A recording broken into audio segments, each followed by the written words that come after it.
All these images started off as normal photos and were turned into these awesome looking deconstructed portraits. You can download the prompt for free using the link below if that's all you're interested in.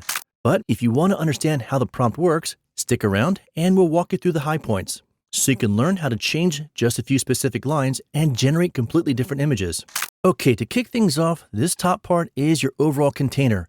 Think of it like a folder that holds all the components of your image, and you really don't need to be concerned about this.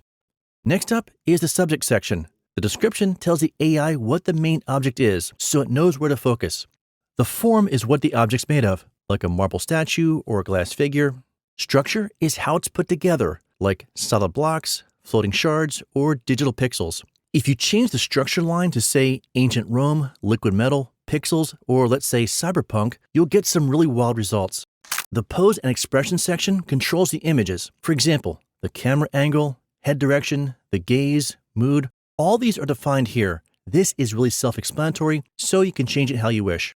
This material and texture part tells the AI what the sculpture looks and feels like, the materials used, are there any cracks, and the bits breaking off. Changing this can make the image look smooth, rough, or completely shattered. This compositional element section sets the scene around the sculpture. For example, in our case, it's the grids, circuit diagrams, etc. Without it, the image would just float in empty space. This topography section is very straightforward. It's the part that controls the text you want to see in the image, so you can make whatever edits you want. The color hierarchy does just that. It controls the colors, main shades, any accents, and highlights.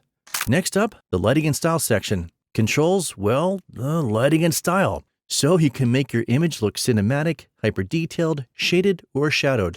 This final section determines your image output format. Say if you want the image to be for TikTok, YouTube, etc. Just type in the aspect ratio you want. Now, the key to making this prompt work, along with all the other prompts you write, it's not about how long your prompt is, but rather getting the best results is all about writing structured prompts that will make the AI cooperate. And you can learn how that works by watching this.